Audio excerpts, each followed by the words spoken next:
Halo teman-teman, assalamualaikum, salam sejahtera untuk semuanya. Oke, pada video sebelumnya saya pernah upload video tentang supaya kompresor AC mobil itu cepat cut off dengan cara menyeting untuk blowernya itu kecepatan 1 dan untuk temperaturnya itu kurang lebih 1/4 putaran. Nah, kemudian setelah itu ada pertanyaan seperti ini. Pertanyaan seperti ini, maaf Om, masih belum paham. Tolong dijelasin Om kok bisa cepat cut off kompresornya jika disetting seperti itu. Secara awam saya berpikir seharusnya suhu di vulkan muternya, terus blower diputar nomor 2 supaya semakin cepat mendinginkan ruang kabin. Sehingga tercapailah suhu dingin yang diinginkan termostat yang di-evap. Karena kan kompresor akan cut off apabila suhu di dalam mobil sudah mencapai yang diinginkan sesuai settingan termostat evap dan seterusnya. Oke, itu tadi kurang lebih pertanyaannya, jadi akan saya jelaskan. Jadi inti dari pertanyaan tersebut adalah bahwa dia berpikir bahwa setelan temperatur itu harusnya full, kemudian blower kurang lebih di kecepatan 2 untuk mempercepat dinginnya ruang kabin sehingga kompresor cepat cut off karena ruang kabin sudah dingin. Sebenarnya pendapat itu benar sekali bahwa dengan kita menyeting full itu mempercepat ruang kabin itu lebih dingin lebih cepat. Namun pada konteks ini yang kita butuhkan itu kompresor itu lebih cepat cut off.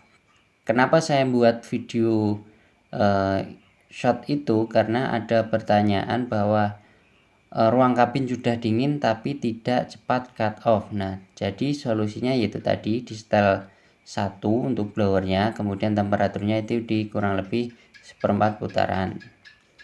Oke, kembali lagi ke pertanyaan tersebut. Nah, itu pertanyaan tadi itu sebenarnya benar bahwa kita menyeting full itu mempercepat dinginnya ruang kabin, otomatis sensor termistor cepat mendeteksi kedinginan, tapi itu tidak lebih cepat dari yang akan saya jelaskan ini. Jadi sebelum kita lanjut lebih dalam untuk penjelasannya, ini saya gambar sederhana karena saya tidak pandai menggambar, mudah-mudahan bisa dipahami. Ini saya jelaskan sedikit tentang gambar di sini ya. Ini adalah saya anggap blower, kipas blower yang ada di bawah dashboard. Ini evaporator, ini saya anggap termistor, ini saya anggap grill AC, kemudian ini ruang kabin. Kemudian ini saya anggap knob atau kontrol blowernya. Kemudian ini adalah kontrol temperaturnya. Oke teman-teman, sebelum kita lanjut ke topik utama, perlu teman-teman ketahui suhu kerja sensor termistor itu umumnya antara 1,5 derajat Celcius, ini suhu terendah, sampai 15 derajat Celcius untuk suhu tertingginya. Jadi misalkan kita setel full, itu dia kurang lebih suhu kerjanya kurang lebih 1,5 derajat Celcius. Yang dideteksi itu bukan suhu ruang kabin, melainkan suhu yang ada di evaporator. Karena sensor termistor itu nempel di evaporator, rata-rata nempel di evaporator. Oke, jadi teman-teman sudah paham kan? Jadi rata-rata suhu kerja termistor ini terendahnya adalah 1,5 derajat Celcius, tertingginya itu 15 derajat Celcius.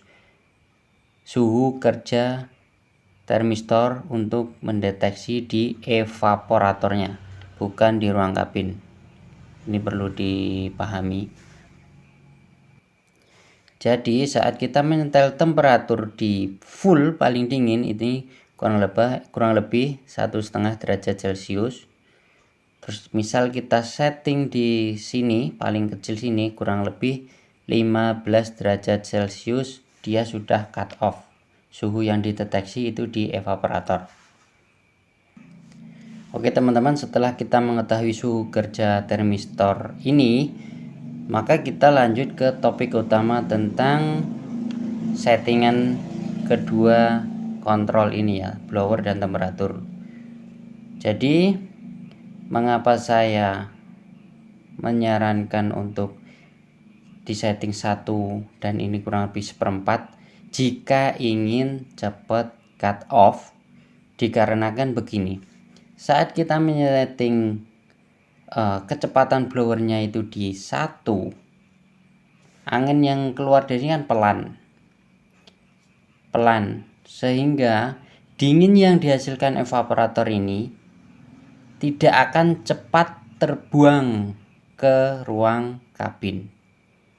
Otomatis suhu di area evaporator ini akan lebih cepat dingin. Otomatis sensor ini akan lebih cepat mendeteksi kedinginan, dibantu dengan settingan temperatur yang kecil. Settingan temperatur di 1/4 ini kita anggap saja kurang lebih 13 derajat Celcius. Otomatis dia akan lebih cepat cut off. Seperti itu. Beda lagi dengan kita ingin ruang kabin kita lebih cepat dingin, itu berbeda nanti. Jika kita menginginkan ruang kabin lebih cepat dingin, maka kita setting blowernya atau anginnya itu di 3 atau full sekalian nggak apa-apa. Kemudian temperaturnya juga kita setting full. Mengapa demikian? Saat kita setting blower ini full, maka kecepatan anginnya itu tinggi. Otomatis dingin di evaporator ini tidak ada yang tersisa, rata-rata akan terdorong angin, terbuang dan disebarkan di area ruang kabin. Dengan kita men-setting temperatur yang full, maka ini tidak akan cepat mendeteksi dingin karena dinginnya sudah kebuang ke ruang kabin. Otomatis tidak akan cepat cut off. Berbeda nanti kalau sudah ruang kabin ini dingin banget, maka dingin ini nanti akan menyebar ke seluruh ruangan termasuk ke ruang evap. Itu baru akan cepat cut off. Tapi nanti jika dihitung dengan durasinya, itu lebih cepat kita setting blower 1 dan temperatur kurang lebih 1/4 daripada kita menyeting temperatur full dengan kecepatan blower lebih dari 1, misal 2, 3, atau 4. Jadi kesimpulannya seperti itu. Jadi saat kita menghidupkan AC, jadi teman-teman itu perlu memahami kebutuhan kita. Kita butuh ruang kabin lebih cepat dingin atau tidak. Jika pengen lebih cepat dingin, yaitu tadi setting blowernya full, temperaturnya juga full. Jika kita menghendaki nggak perlu terlalu dingin tapi kompresor cepat istirahat, kita setting temperaturnya di kurang lebih 1/4 atau setengah putaran, nggak apa-apa. Kemudian blowernya kita buat 1 saja kecepatannya. Itu nanti kompresor lebih cepat istirahat, namun perlahan ruang kabin juga akan dingin, tapi tidak begitu cepat dingin untuk ruang kabinnya. Jadi kita menyesuaikan kebutuhan kita saja ya teman-teman. Soalnya kenapa saya buat video itu yang video shot tentang biar cepat cut off itu bagaimana, karena ada pertanyaan ruang kabinnya itu keluhan sudah dingin tapi perasaan kompresornya tidak cut off, tidak cepat cut off. Itu kita setting saja itu tadi, blowernya 1, temperaturnya kurang lebih 1/4 putaran atau yang terendah, begitu. Oke, itu tadi sedikit penjelasan dari saya, semoga bermanfaat. Jika ada kurangnya mohon maaf, mungkin itu kekhilafan saya. Jika ada pertanyaan bisa tulis di kolom komentar. Jika video ini bermanfaat, jangan lupa untuk klik tombol like subscribe dan share video ini ke teman-temannya lain. Terima kasih sudah menonton, sukses selalu untuk semuanya.